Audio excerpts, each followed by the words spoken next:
Assalamualaikum warahmatullahi wabarakatuh. Perkenalkan, nama saya Reska Dimas Prastio dengan NIM 2892150322 dari Prodi Manajemen. Di video kali ini, saya akan mempresentasikan hasil ujian tengah semester mata kuliah Analisa Laporan Keuangan dengan dosen pengampu Ibu Meritan. Baik, untuk soal nomor 1, jelaskan lingkup analisa laporan keuangan dan apa tujuan dan manfaatnya. 1. Lingkup analisa laporan keuangan. Analisa laporan keuangan merupakan suatu bagian penting dan terintegrasi dari analisis bisnis. Analisis bisnis sangat diperlukan untuk proses pengambilan keputusan berbagai aktivitas usaha, termasuk di dalamnya pengambilan keputusan investasi, kredit, penilaian perusahaan dalam proses penawaran saham perdana atau IPO, restrukturisasi perusahaan, dan pengambilan keputusan oleh manajemen dalam menjalankan roda perusahaan. Sedangkan analisis laporan keuangan merupakan proses atau kegiatan menganalisis laporan keuangan perusahaan dengan menggunakan alat-alat dan teknik analisis untuk mendapatkan informasi yang diperlukan dalam analisis bisnis, utamanya untuk memahami kinerja keuangan yang telah dicapai perusahaan pada 3 kegiatan utamanya, yakni kegiatan operasional, investasi, dan perdanaan. Laporan-laporan terdiri dari beberapa komponen yang saling terintegrasi, yaitu neraca, laporan laba rugi, dan laporan perubahan modal. Manfaatnya yaitu 1. Membantu stakeholder internal dan eksternal untuk membuat keputusan yang tepat mengenai investasi berdasarkan pendapatan perusahaan dan profitabilitas masa depan. Yang kedua, memberikan perdagangan yang objektif tentang solvabilitas dan kesehatan keuangan perusahaan bagi lembaga keuangan untuk menentukan keputusan pinjaman. Yang ketiga, sebagai penggambaran secara akurat mengenai efisiensi operasional dan kemajuan yang dihasilkan perusahaan berdasarkan keputusan yang dibuat di masa lalu oleh para pemangku kepentingan.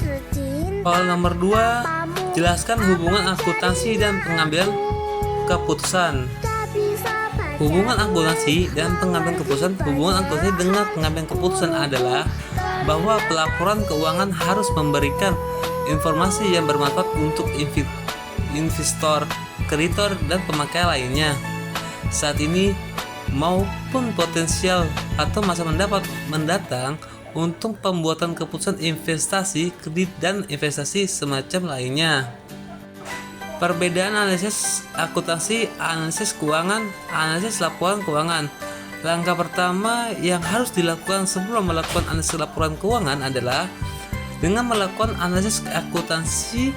Analisis akuntansi adalah proses mengevaluasi apakah pelaporan keuangan yang dilakukan oleh perusahaan telah mencerminkan realitas ekonomi yang sebenarnya atau tidak sesuai dengan SAK, standar akuntansi keuangan. Proses ini dilakukan dengan cara mempelajari transaksi yang terjadi, kebijakan akuntansi yang digunakan, dan melakukan penyesuaian, menghilangkan distorsi akuntansi. Yang ketiga, laporan keuangan agar laporan tersebut lebih mencerminkan realitas ekonomi yang sebenarnya sehingga kesimpulan yang diambil pada tahap analisis keuangan menjadi lebih bisa diandalkan. Perbedaan analisis akuntansi, analisis keuangan, analisis laporan keuangan. Pada tahap berikutnya, setelah laporan keuangan dibersihkan, dilakukan analisis keuangan, yaitu pemanfaatan laporan keuangan untuk menganalisis posisi dan kinerja keuangan yang telah dicapai perusahaan dan mengevaluasi kinerja perusahaan di masa yang akan datang. Dalam tahap ini, secara umum perusahaan melakukan analisis kegiatan operasi, kegiatan investasi, dan perdanaan yang telah dicapai perusahaan. Analisis atas kegiatan operasi dan kegiatan investasi biasanya dilakukan dengan melakukan apa yang bisa disebut sebagai analisis profitabilitas, yaitu evaluasi atas kemampuan perusahaan dalam menghasilkan laba atau kegiatan operasi dari sumber daya yang dimiliki. Kegiatan investasi, analisis kegiatan pendanaan biasanya dilakukan dengan melakukan apa yang bisa disebut sebagai analisis risiko, yaitu melakukan evaluasi atas kemauan perusahaan untuk memenuhi komitmennya. Perbedaan analisis akuntansi, analisis keuangan, analisis laporan keuangan. Pada tahap berikutnya, setelah laporan keuangan dibersihkan, dilakukan analisis keuangan, yaitu pemanfaatan laporan keuangan untuk menganalisis posisi dan kinerja keuangan yang telah dicapai perusahaan dan mengevaluasi kinerja perusahaan di masa yang akan datang. Dalam tahap ini, secara umum perusahaan melakukan analisis kegiatan operasi, kegiatan investasi, dan pendanaan yang telah dicapai perusahaan. Analisis atas kegiatan operasi dan kegiatan investasi biasanya dilakukan dengan melakukan apa yang bisa disebut sebagai analisis profitabilitas, yaitu evaluasi atas kemampuan perusahaan dalam menghasilkan laba atau kegiatan operasi dari sumber daya yang dimiliki. Kegiatan investasi, analisis kegiatan pendanaan biasanya dilakukan dengan melakukan apa yang bisa disebut sebagai analisis risiko, yaitu melakukan evaluasi atas kemauan perusahaan untuk memenuhi komitmennya. Analisis laporan keuangan adalah proses mengevaluasi hubungan antara bagian-bagian komponen laporan keuangan yang mencakup neraca, laporan laba dan rugi, laporan arus kas, dan berbagai catatan tambahan lainnya untuk mendapatkan pemahaman yang lebih baik tentang situasi keuangan sebuah entitas. Laporan posisi keuangan atau neraca. Neraca disebut sebagai laporan posisi keuangan perusahaan. Neraca melaporkan nilai aktivitas, kewajiban, dan ekuitas pemilik perusahaan pada posisi tanggal tertentu. Pada umumnya dibuat tiap akhir tahun atau per tanggal 31 Desember. Neraca juga memberikan informasi tentang sifat dan jumlah investasi yang dilakukan oleh perusahaan aktivitas, sumber pendanaan yang datang dari kreditor, kewajiban, dan sumber pendanaan yang datang dari pemilik perusahaan atau ekuitas pemilik. Untuk manfaat laporan posisi keuangan atau neraca, data yang terdapat dalam neraca banyak memberikan manfaat pada penggunanya. Di antara lain, yang pertama, menyediakan basis data FHSA untuk menghitung tingkat pengembalian perusahaan atau return of asset and return of equity. Yang kedua, dapat digunakan untuk mengevaluasi struktur permodalan yang dimiliki oleh perusahaan, yaitu menilai likuiditas, solvabilitas, dan fleksibilitas keuangan perusahaan.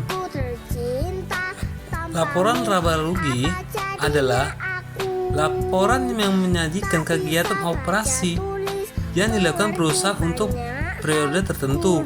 Laporan ini menyajikan informasi mengenai pendapatan, beban keuntungan, dan kerugian yang dialami oleh perusahaan untuk periode tertentu. Pengguna laporan keuangan menggunakan informasi laporan laba rugi untuk mengevaluasi kinerja yang telah dicapai perusahaan dan memberikan gambaran tentang pencapaian arus kas di masa datang.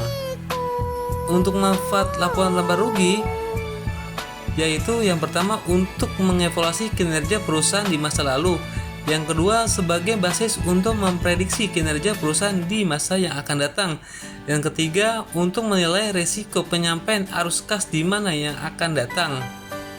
Baik, untuk kelemahan laporan laba rugi memiliki di antara lain, yang pertama, komponen yang tidak bisa terukur dengan cara yang dapat diandalkan tidak dilaporkan dalam laporan laba rugi. Contohnya adalah meningkatkan kepercayaan konsumen kepada perusahaan yang sebenarnya merupakan keuntungan tidak bisa dilaporkan dalam laba rugi. Yang kedua, besaran laba bersih yang dilaporkan akan sangat tergantung dari yang digunakan oleh perusahaan. Contohnya adalah perhitungan harga pokok penjualan yang akan memberikan nilai yang berbeda jika perusahaan yang sama menerapkan metode penilaian persediaan yang berbeda. Yang ketiga, besaran laba bersih yang dilaporkan juga akan sangat tergantung dari pertimbangan dan estimasi yang digunakan oleh perusahaan. Contohnya adalah penetapan umur ekonomis aktivitas tetap untuk menentukan besaran beban depresiasi. Laporan arus kas. Laporan arus kas memberikan informasi tentang aliran kas masuk dan keluar perusahaan untuk periode tertentu. Untuk tujuan ini, laporan kas mengumpulkan penerimaan dan pengeluaran kas berdasarkan aktivitas yang dilakukan oleh perusahaan. Yang pertama, arus kas dari aktivitas operasi. Yang kedua, arus kas dari aktivitas investasi. Yang ketiga, arus kas dari pendanaan. Baik, untuk manfaat laporan uang kas yaitu yang pertama, mengevaluasi kemampuan perusahaan untuk menghasilkan kas di masa yang akan datang. Yang kedua, mengevaluasi kemampuan perusahaan untuk memberikan kewajiban dan membayar dividen kepada pemegang saham. Yang ketiga, melihat alasan perbedaan antara laba bersih dan arus operasi. Yang keempat, mengenai transaksi kas dan non-kas untuk kegiatan investasi dari kegiatan perdana selama periode tertentu. Laporan perubahan modal. Laporan ini menunjukkan perubahan modal suatu perusahaan pada suatu periode tertentu. Untuk perusahaan dengan bentuk perseroan, laporan ini disebut sebagai laporan perubahan ekuitas pemegang saham. Laporan ini bermanfaat untuk mengidentifikasi penyebab perubahan ekuitas pemilik perusahaan atas nilai aktivitas yang menjadi haknya atau aktivitas bersih. Di sini saya akan membuat tabel PT Maju Pesona laporan posisi keuangan per tanggal 30 Desember 2018 dengan aset kas 100.000, piutang 150.000, persediaan 250.000, mesin 500.000. Jadi total aktivitas 1 juta. Untuk hutang dan modal, hutang lancar sebesar 200.000, hutang jangka panjang 400.000, modal saham 300.000, laba ditahan 100.000. Total 1 juta rupiah. Proyeksi laporan laba rugi. Penjualan bersih 2 juta, harga pokok penjualan 1.500.000. Jadi laba kotornya 2 juta dikurangi 1.500.000, hasilnya 500.000. Di sini saya akan memberikan contoh untuk rasio lancar sama dengan aktivitas lancar atau utang lancar dikali 100% sama dengan 1 juta per 200.000 kali 100% sama dengan 5%. Untuk rasio cepat sama dengan aktivitas lancar min persediaan per utang lancar kali 100% sama dengan 1 juta min 250.000 per 200.000 dikali 100% sama dengan 3,75%. Nah, untuk rasio kasnya sama dengan kas plus modal saham per utang lancar sama dengan 100.000 plus 400.000 per 200.000 sama dengan 2,5%. Baik, untuk rasio profitabilitas dibagi dua yaitu 1 gross profit sama dengan laba kotor dibagi pendapatan sama dengan 500.000 bagi 1.500.000 dikali 100% sama dengan 3%. Yang kedua, pengambilan aset sama dengan laba bersih per total aset dikali 100% sama dengan 2 juta per 1 juta dikali 100% sama dengan 2%. Baik, untuk rasio solvabilitas yang pertama, rasio utang terhadap modal sama dengan total utang bagi modal kali 100% sama dengan 600.000 bagi 300.000 dikali 100% sama dengan 2%. Untuk kedua, rasio utang sama dengan total utang dibagi total aset dikali 100% sama dengan 600.000 dibagi 1 juta dikali 100% sama dengan 6%.